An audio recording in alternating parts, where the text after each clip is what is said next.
Hello students, today we are going to discuss about proteins as this is the fourth lecture of biomolecules. As proteins are what? These are the fundamental structural material of our body. Fundamental structural material. These are also called as building block of our body. And these proteins plays a very important role in human body. The meaning of the term protein means what? It comes from the Greek word named as proteoses, and the meaning of this is prime importance. Means the biomolecule which is having a prime importance is termed as what? Proteins.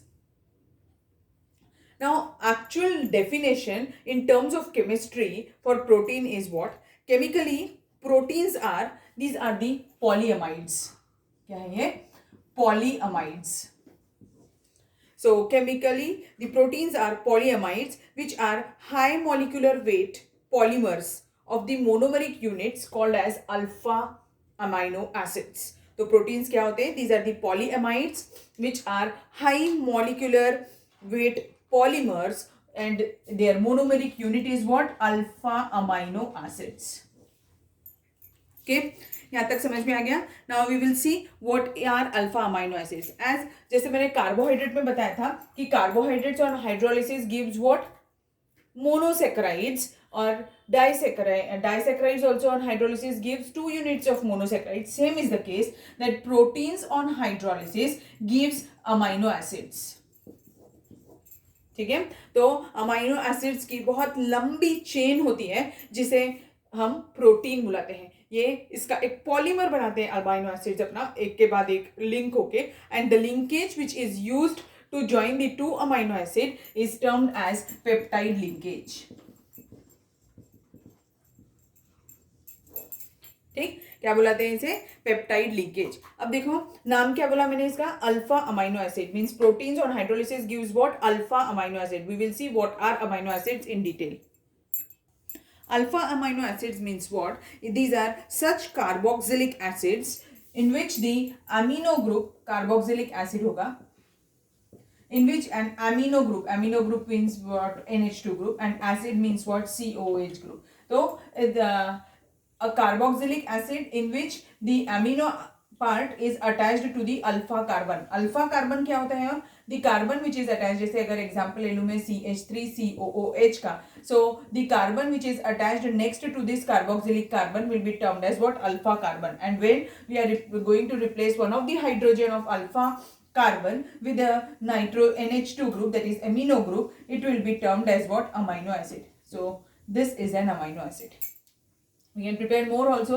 Example CH3 this compound, this is ethanoic acid, and this is the example of propanoic acid. And so this propanoic acid, this is the carboxylic carbon, this is the alpha carbon, and this one is the beta carbon. So if I am going to replace the hydrogen from this, it will also create a alpha amino acid.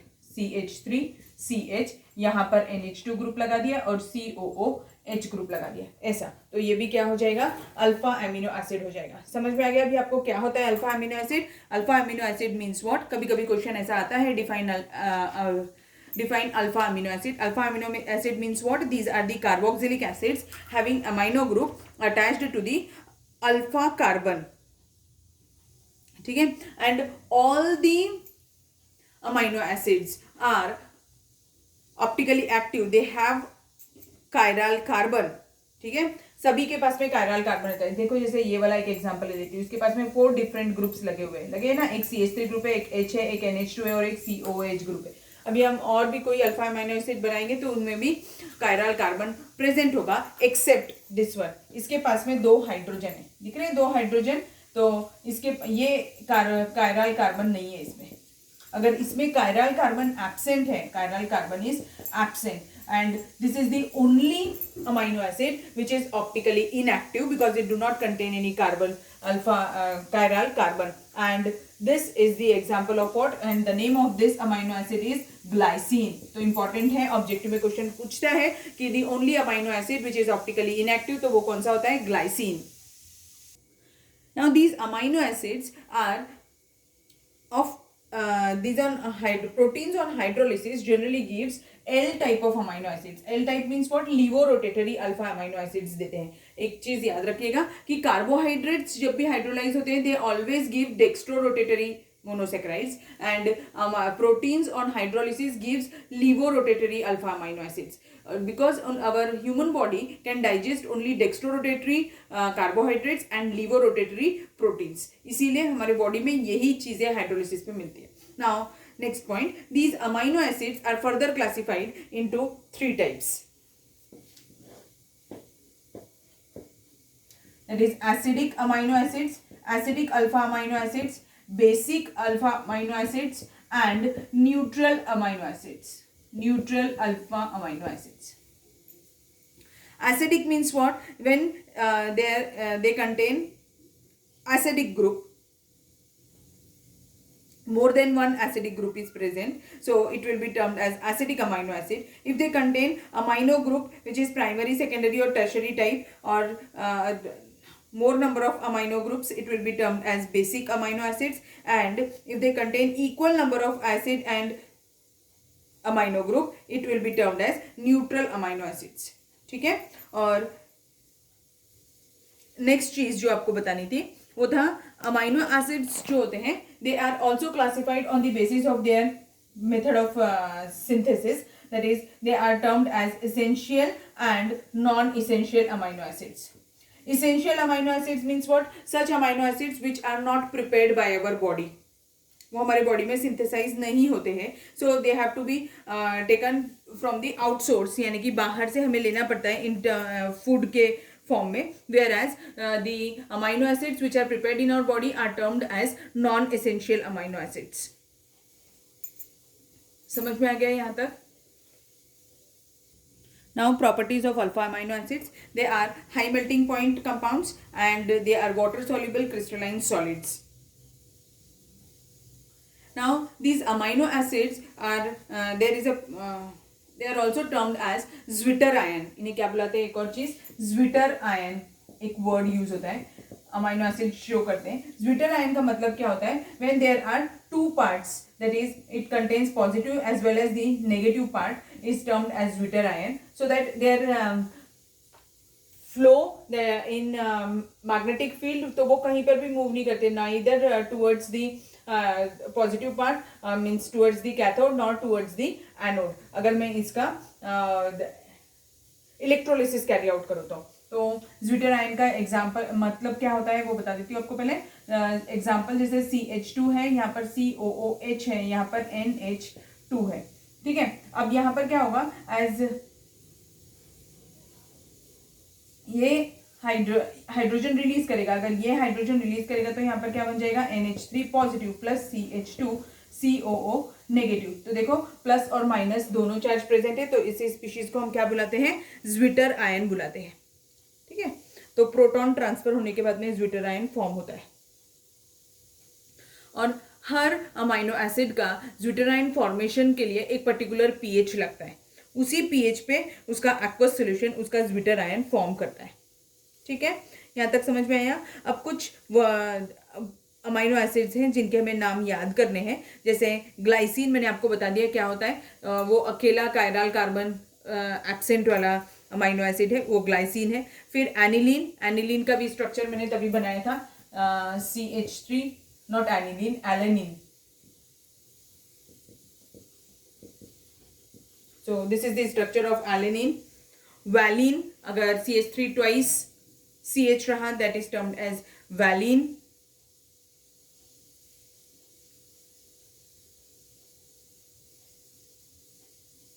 बाकी के structures हमने याद नहीं भी किए तो चलेगा. ये 2-3 स्ट्रक्चर्स है जो पता होने चाहिए, और कुछ अमाइनो एसिड्स के नाम भी पता होने चाहिए. जैसे आपके बुक में चार्ट दिया हुआ है उसका, glutamine, serine, cysteine, methionine, tyrosine, tryptophan, proline, aspartic acid, glutamic acid, lysine, arginine, histidine, ये सब अमाइनो एसिड्स हैं. ठीक है।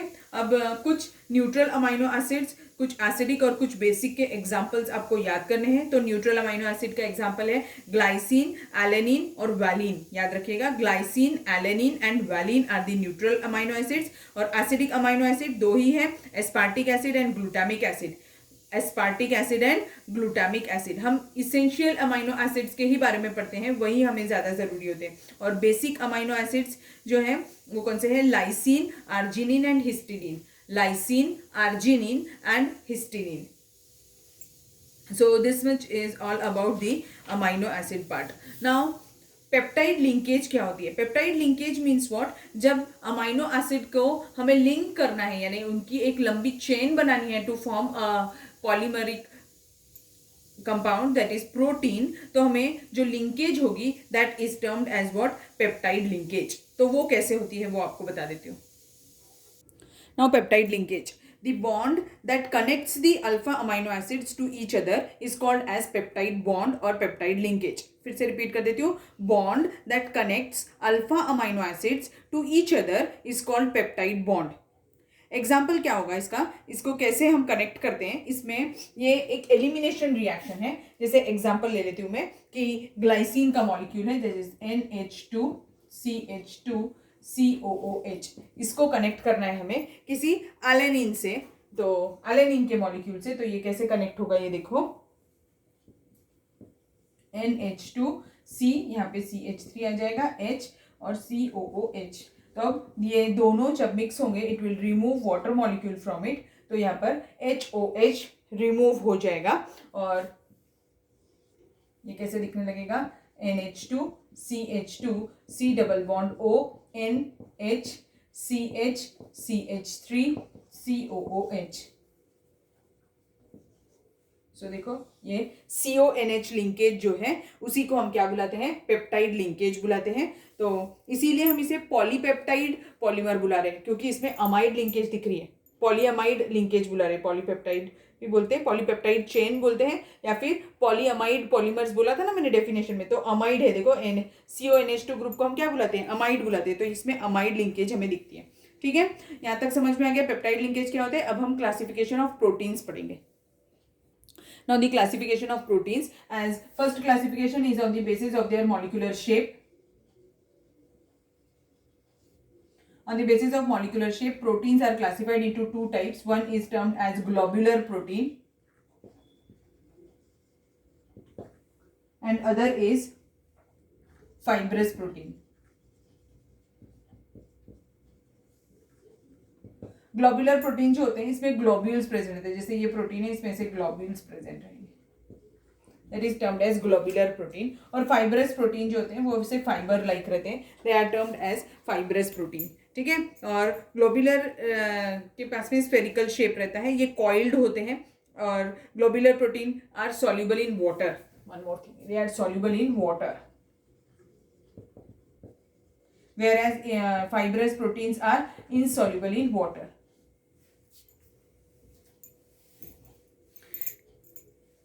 ठीक है, फाइब्रस प्रोटीन जो होते हैं they have elongated rod like shape होते हैं एंड दे आर इसमें हाइड्रोजन बॉन्ड और डाइसल्फाइड बॉन्ड्स प्रेजेंट होते हैं। They are insoluble in water, बता दिया। अब एग्जांपल्स, ग्लोब्यूलर प्रोटीन के एग्जांपल क्या होते हैं? इंसुलिन, एल्ब्यूमिन, ये ग्लोब्यूलर प्रोटीन के एग्जांपल है। लिख देती हूँ यहाँ पे, insulin and albumin.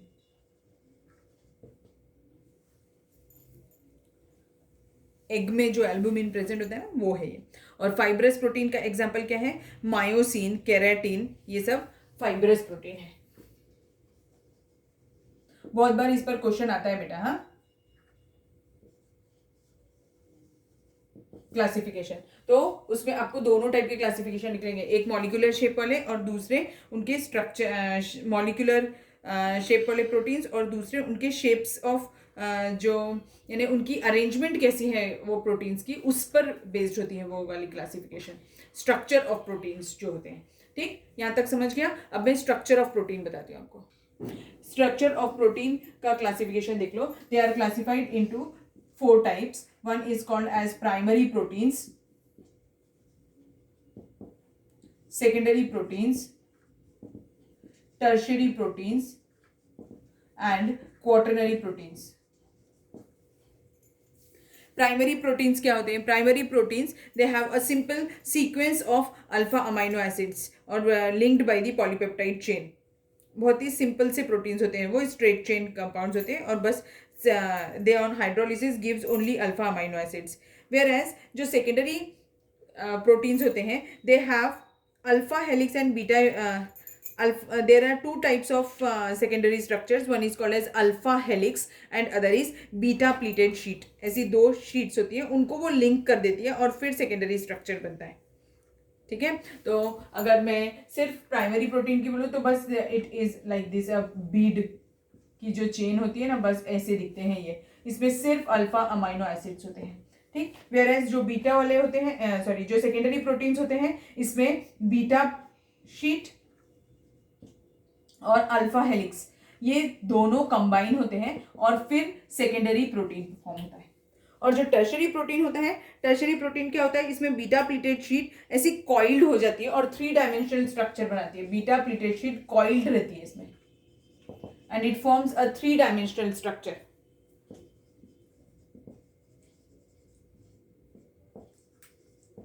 That is termed as tertiary proteins. और जो क्वाटरनरी प्रोटीन्स होते हैं ये टर्शरी प्रोटीन्स के ही बहुत सारे मल्टीपल यूनिट्स को जब हम कॉइल कर देते हैं, they are termed as quaternary proteins. ठीक है, समझ में आ गया ये क्या है? अब हाँ, अल्फा हेलिक्स और बीटा प्लीटेड होता क्या है वो आप देख लीजिए. Alpha helix means what? When peptide chain is twisted on the right hand side या फिर क्लॉक साइड में स्पाइरल लिंकेज होती है, उसे हम अल्फा हेलिक्स बुलाते हैं. और बीटा प्लीटेड क्या होते हैं? जब एक से ज्यादा स्ट्रैंड्स मिक्स हो रहे होते हैं उसे हम बीटा प्लीटेड बोल रहे हैं. 2 और more polypeptide chains are called as strands and और वो अपसाइड डाउन होते हैं. बीटा प्लीटेड स्ट्रक्चर एक एक्सटेंडेड फॉर्म होता है और इनमें 2 शीट्स, 2 स्ट्रैंड्स होते हैं जिनके बीच में हाइड्रोजन बॉन्डिंग प्रेजेंट होती है. So this was all about the classification of proteins. Now the third classification of the protein is on the basis of their hydrolysis. On the basis of hydrolysis, the proteins are classified into 3 types: simple proteins, conjugated proteins and derived proteins.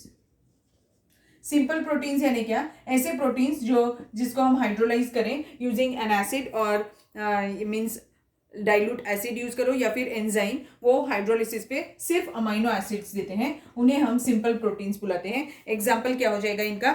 Albumin, glutenin, albumin, globulins, glutelins, keratin etcetera. ये example है simple protein के. मैं यहाँ पर 2 example देती हूँ, keratin और albumin.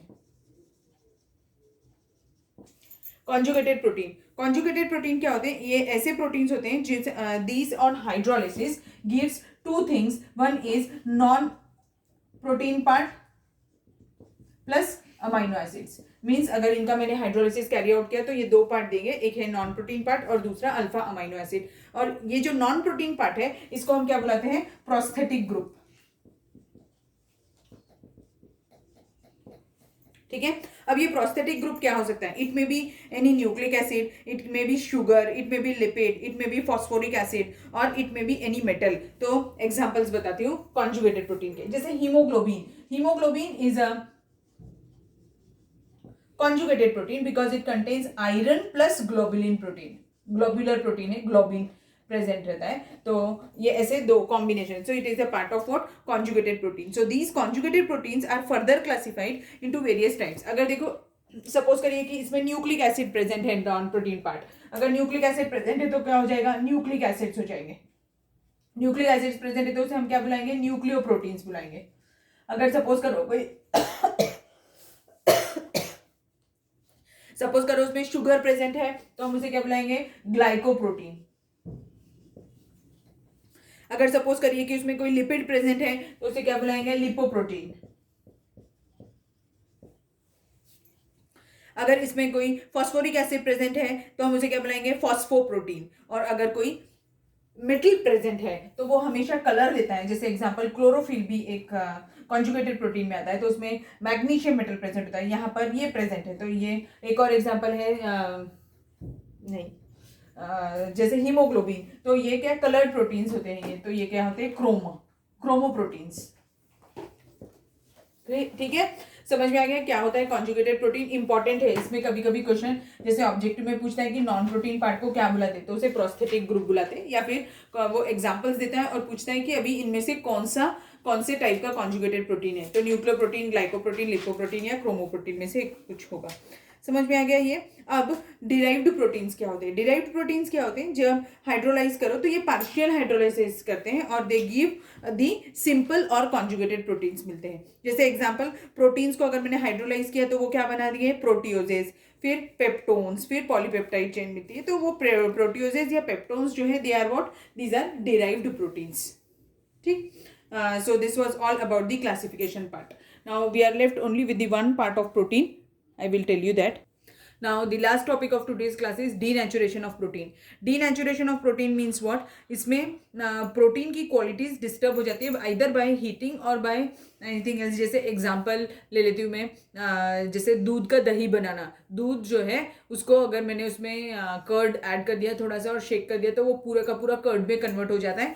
So that is denaturation of, means once the protein has lost its property it can not be regained. यानी दूध को हम दही तो बना सकते हैं पर कभी भी हम दही को वापस दूध नहीं बना सकते। सेम, यानी मिल्क प्रोटीन चेंज हो गया, it has lost its property. और सेम जैसे एग का केस है। एग को जब हम पहले एग जो है उसके अंदर जो प्रोटीन है वो लिक्विड स्टेट में, और फिर हमने उसको जब बॉइलिंग वाटर में ऐड कर दिया तो वो बाद में सॉलिड स्टेट में चले जाता है। तो एक बार वो एग बॉइल हो गया तो उसको वापस से हम उसे कन्वर्ट नहीं कर सकते। That is also denaturation of protein. So denaturation क्या होता है? It is a process by which the molecular shape of the protein changes without breaking the peptide bonds that form the primary structure. फिर से note down कर लो क्या होता है। Denaturation is the process by which the molecular shape of the protein changes without breaking the peptide और amide bonds that form the primary structure.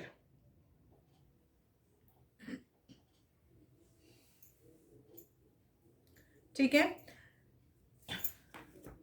So this was all about the protein part. अब हमें next topic जो पढ़ना है वो है enzymes, वो मैं आपको नेक्स्ट क्लास में पढ़ाऊंगी। Thank you.